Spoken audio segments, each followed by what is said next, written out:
So hello and welcome back to the channel. I'm Martin, ultra runner and coach, and this video is going to be about my healing journey or healing process.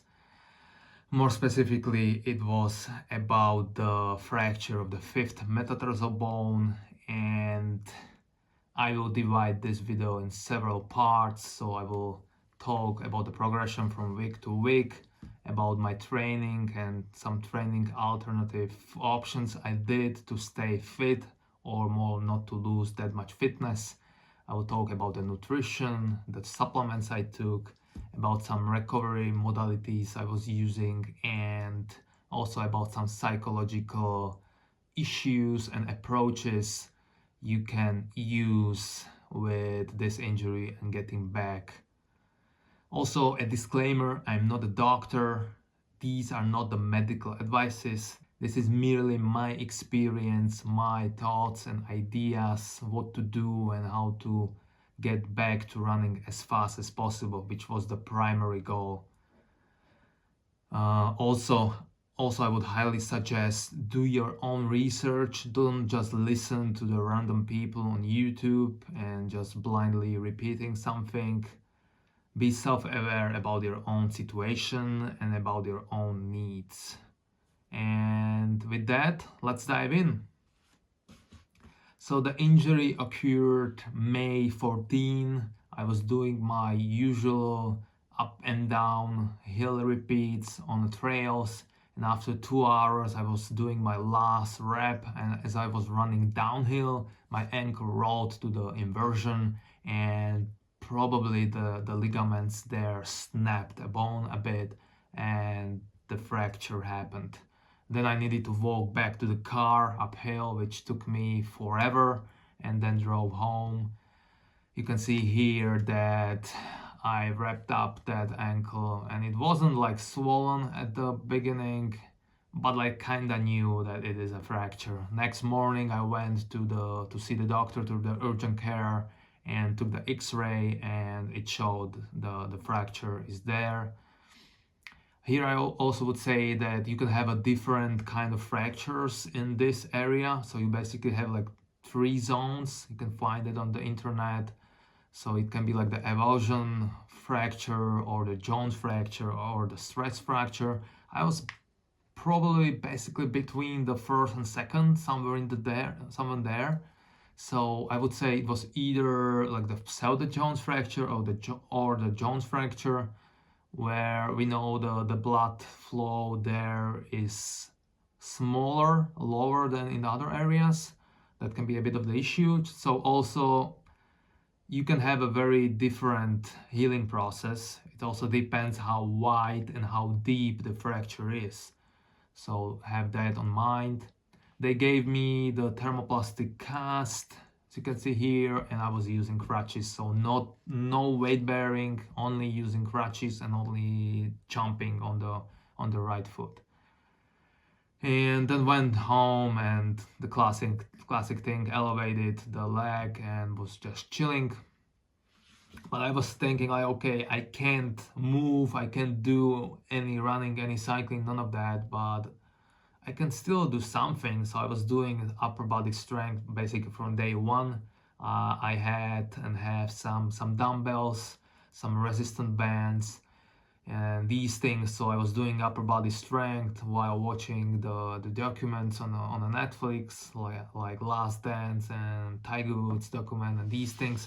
So yeah, it is extremely boring for sure. It's not running, but when you used to train for several hours every day and suddenly not doing anything, that can be really hard mentally as well. So at least you should do something, and you can always do like upper body when you have the lower body injury, or like in this case you have the fracture in the bone in the foot.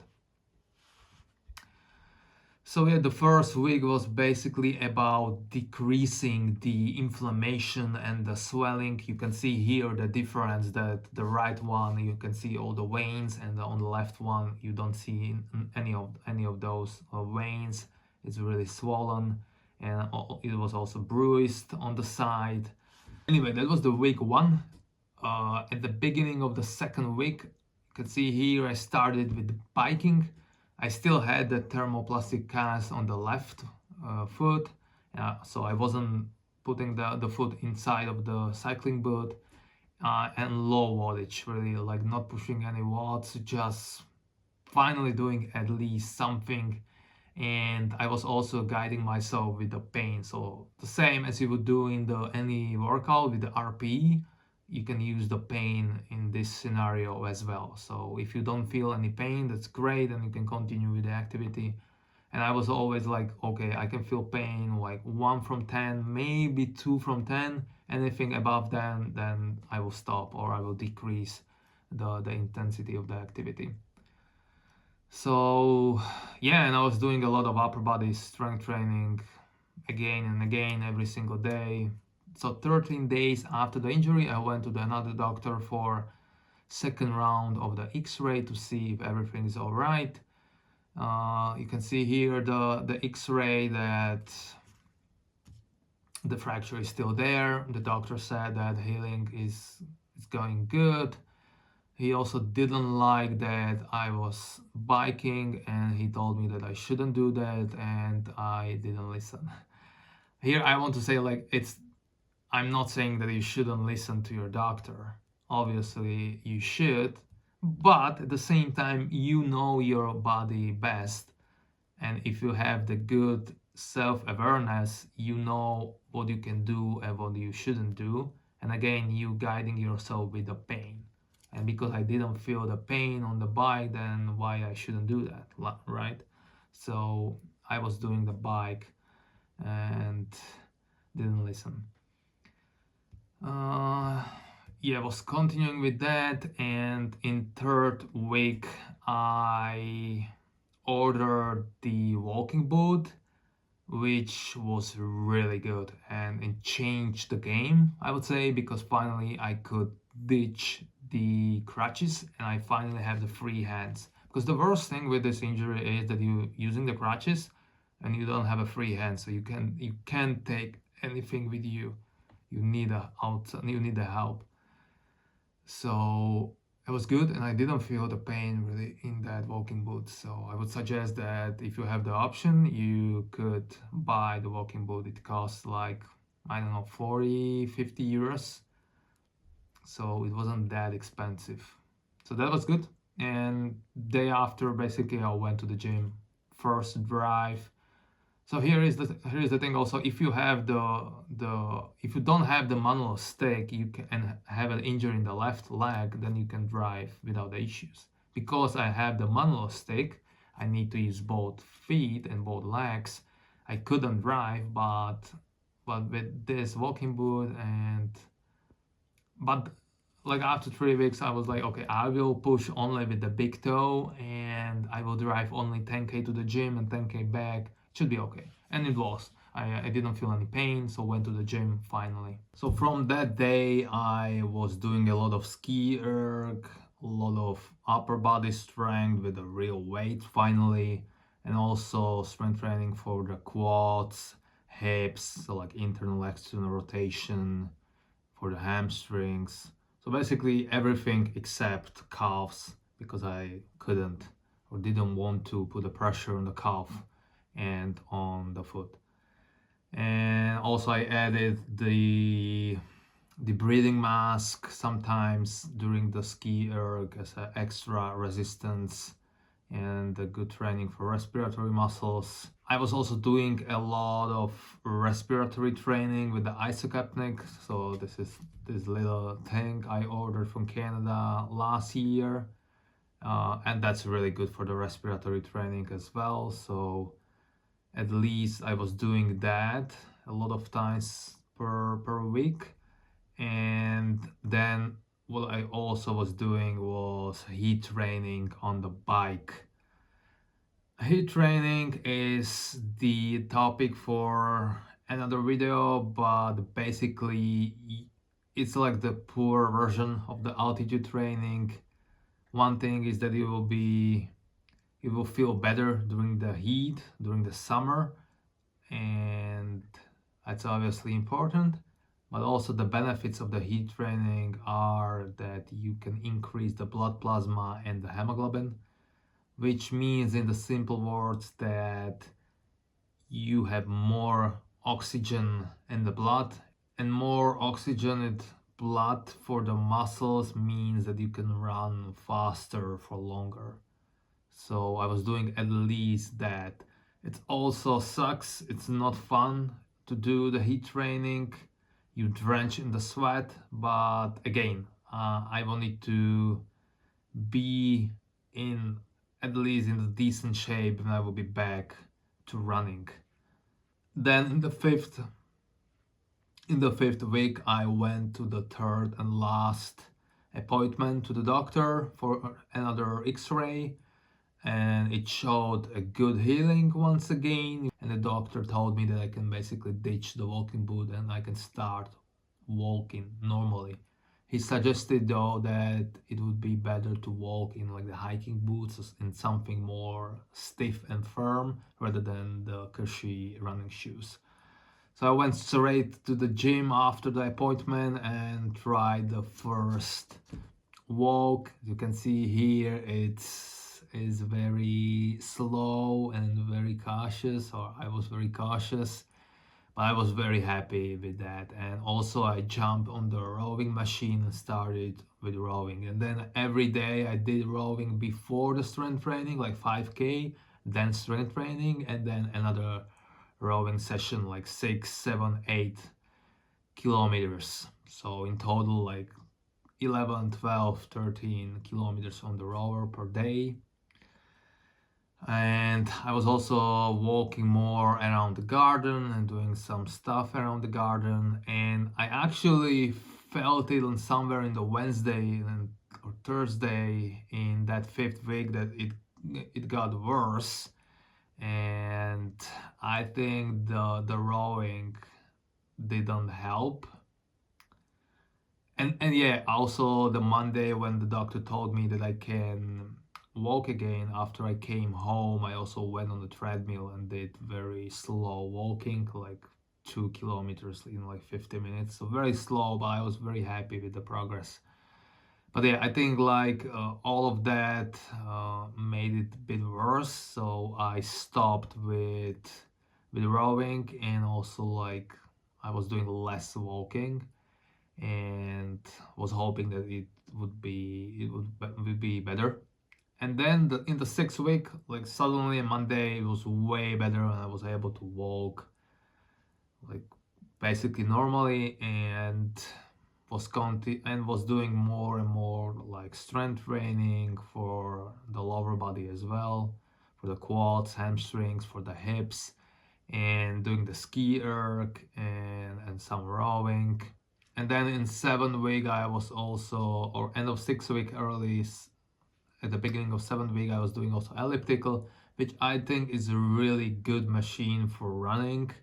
It's very similar to skimo, I would say, you would do through the winter.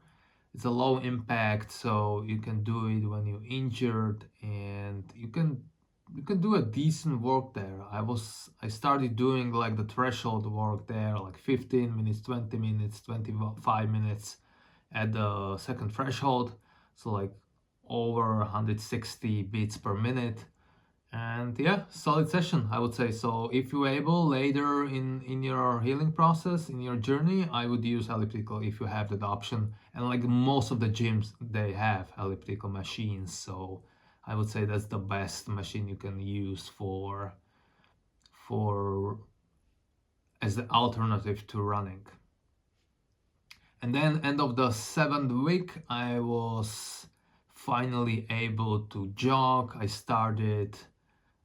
was doing more walking also with a weighted vest, and I started with jogging on a treadmill, as you can see here. It's more the shuffle or jog rather than running. I was very careful with that, and I was monitoring my pain, which was almost non-existent, which I was very happy about that. And then basically every day I was doing more and more, and now through the 8th week I'm back to running. I did some threshold sessions, I did some uphill sessions, and I guess I will finish this last week with like around 60 miles, 100k, and some 4 5,000 meters of elevation gain. But most of that is on a treadmill though, because I still want to be a bit careful with that. And I mean, it's a bit easier to run on a treadmill, and it's more soft, obviously. Don't want to run on the concrete now, but I will, obviously. So yeah, that's about the progression week by week. So basically it took me like 8 weeks. About the nutrition, I still maintain some kind of surplus because your body still is dealing with the inflammation, with the injury, so need extra energy for dealing with those things. But obviously you don't want to gain fat and gain weight, so you should be cautious with that. For because of the reason I decreased the carbs. Normally I would have like 500 600 carbs per day in a normal training. Now I decreased it to 150, something like that. So for the breakfast, I have the same breakfast every single day for most of the year, which is the oats, cinnamon, blueberries, the red currants, and what got Greek yogurt, honey, and dark chocolate. That's the same breakfast for every day, so I wasn't changing that. But then for the lunch, I had eggs, some ground beef, sometimes not, bacon, blueberries, raw milk. So some good protein, some good fats, some calcium from the milk, which is obviously good for the bone. And for the dinner, broccoli and meat, a lot of times wild game, some salmon, and having the smoothie, protein powder, the collagen, and I also put the creatine there in the first several weeks, and again blueberries and raspberries. So very simple diet. Yeah, it's a good fruit, good vegetables, good protein sources, raw milk for the calcium. Just simple diet, really. Not eating any junk food, because you don't want to increase the inflammation in the body. So you really, if you want to get back as fast as possible, you should be really disciplined with the nutrition. And actually you should be disciplined with the nutrition even outside of the injury if you're a runner, but that's a different topic for a different video. As I mentioned, I had smoothies for dinner or like after workouts, which was protein powder, collagen, and creatine.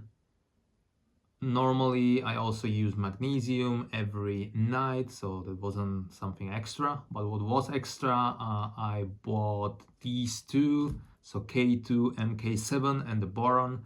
We know about these two, then they can help with bone health. So the idea behind was that when I have a fracture, these two vitamins and minerals can help with the healing process, and they can speed up the recovery. So I would suggest do your own research and read about these two, and maybe they can help you as well.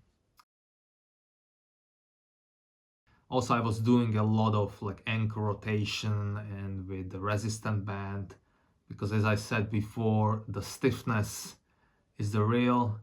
When you will not use your foot for several weeks, you will be very stiff, the range of motion will be very low, and you will have problems to get better to your sport. So you want to do at least something, and also with that you can increase the blood flow.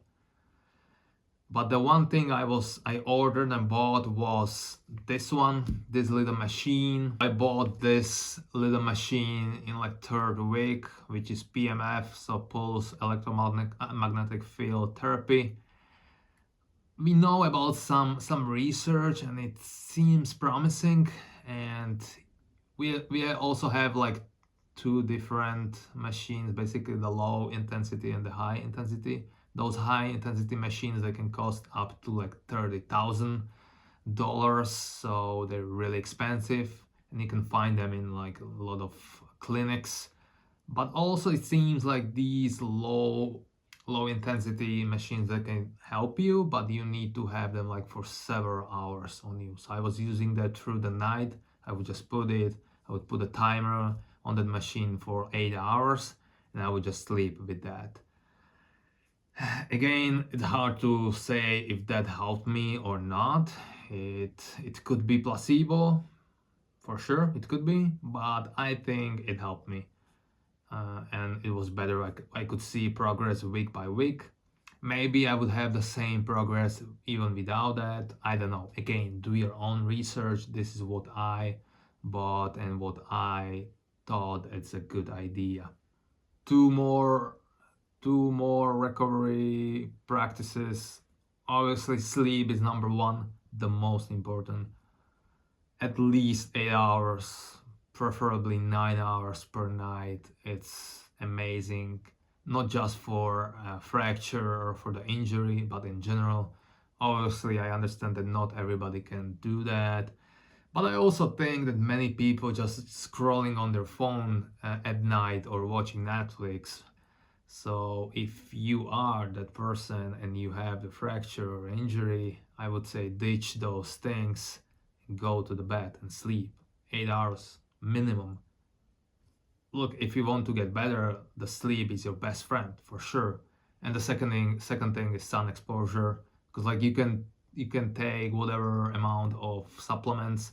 You can have calcium and K2 whatever, but if you don't have like sun exposure or like D3, then the things will not work. So luckily it's summer, so it was very easy to have sun exposure for 30-60 minutes every single day, and that definitely helped.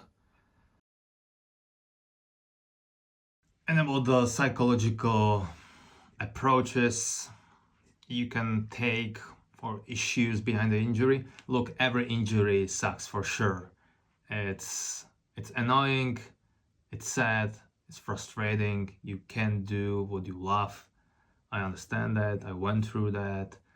But what helped me is, first of all, I knew that this is just a setback and I just need to be patient and it will get away eventually.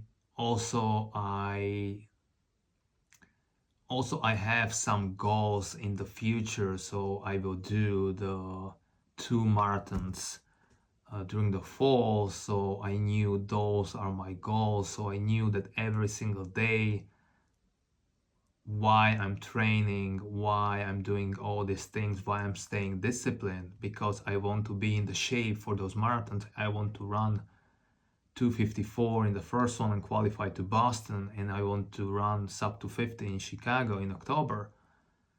With that, it was easy to stay disciplined because I have these goals and I want to achieve them, and I know why I want to achieve them. So for sure, having some goals in the future will help you to stay sane, let's say. And also what I told myself during these weeks was that after I will be back in running, I will enjoy every second and I will not take it for granted, because it is a privilege to be healthy and it's a privilege to go for a run and it's a privilege to race.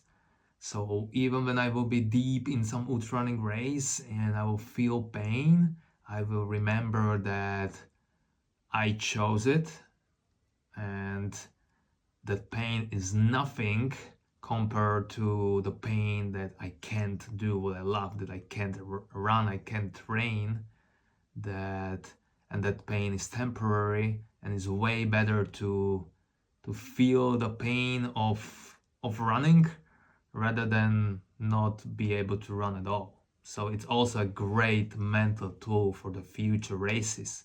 So like that's like another approach how you can switch things and think about something like this about the injury. So yeah, just think about, okay, this is a situation where I am, but what can I control, what I can take from it, what I can use in the future that can help you to also stay positive. which is very important when you're injured to stay positive. You don't want to be depressed and just eat junk food and doing nothing. That's the worst thing you can do, obviously. Um, so yeah, that's my journey. That's my process. That's what I did. It took me almost 8 weeks, 2 months to be back. And yeah, it was a interesting experience. Hopefully this is not going to happen again. And I will make sure that I will strengthen my ankles. I will improve my mobility, and hopefully the bones will be stronger than ever before. So that would be it, yeah. And from the next week, I will create every week the episode. I will start a new marathon series. As I mentioned, those 2 marathons, I will document how I train, what I eat, what kind of nutrition I use during those runs, and what I do in the gym, and all the things you can imagine. So if you're interested in that, follow me and subscribe and stay tuned. Thank you for watching, and see you in the next one.